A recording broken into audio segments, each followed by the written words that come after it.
இது வந்து பார்த்தீங்கன்னா கவர்லாம் சீல் பண்ணுற சீலிங் மிஷினு. இது வந்து ஒர்க் ஆகலன்னு சொல்கிறாங்க. இதை நான் இப்போ ஆன் பண்ணுறோம். ஆன் பண்ணி இதான் சுவிட்ச். இங்கே ஆன் பண்ணோம்னா இங்கே வந்து லைட் எரியுது. ஒருவேளை ஹீட்ரு கீழ் பட்டன் இந்த இடத்துல இருக்க பட்டனு, இந்த பட்டனை அழுத்தினோம்னா இங்கே லைட் வந்து ஒர்க் ஆக மாட்டேங்குது, லைட் ஆஃப் ஆகிடுது. இங்கே பார்த்தீங்கன்னா சைடில் வந்து சார்ஜிங் பாயிண்ட் இருக்குது. இது நம்ம சார்ஜ் போட்டால் ஏறுதான்னு பார்த்தோம். சார்ஜ் போட்டால் ஏறுது. இப்போ இருங்க ஒரு செகண்ட், நான் சார்ஜ் போட்டு காட்டுறேன். இப்போ நான் சார்ஜ் போடுறேன். போட்டோம்னா ரெட் கலர் இண்டிகேஷன் வருது, சார்ஜ் ஏறுது. ஆனாலும் வந்து சார்ஜ் ஏறினாலும் ஒர்க் ஆகல. இப்போ ½ அன் ஹவர் சார்ஜ் போட்டாச்சு. இப்போ ஆன் பண்ணி பார்த்தோம்னா இங்கே லைட் எரியுது, தெரியுது ப்ளூ கலர் லைட்டு. ஆனால் நம்ம அழுத்தும் போது பார்த்தீங்கன்னா இங்கே லைட் எரிய மாட்டேங்குது.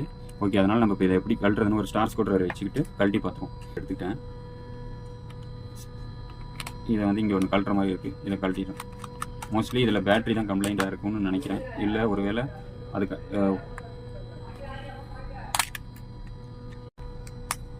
ஓகே கழட்டினோம்னா உள்ளே இந்த மாதிரி ஒரு சுவிட்ச், இந்த சுவிட்சோட இது இங்கே இருக்குது. இங்கே ஒரு பேட்டரி இருக்குது. இது ஒரு லித்தியம் பாலிமர் பேட்டரி.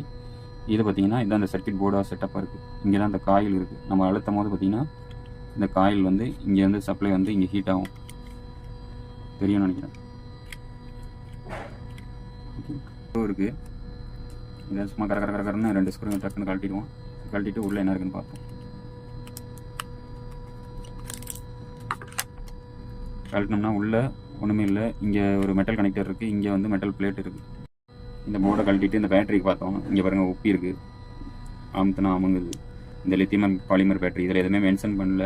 இதுக்கே சேம் சைஸாக ஒரு பேட்டரி நம்ம மார்க்கெட்டில் வாங்கி அரேஞ்ச் பண்ணிட்டு அதுக்கப்புறம் ஃபிக்ஸ் பண்ணிட்டு நம்ம வீடியோ போடுவோம்.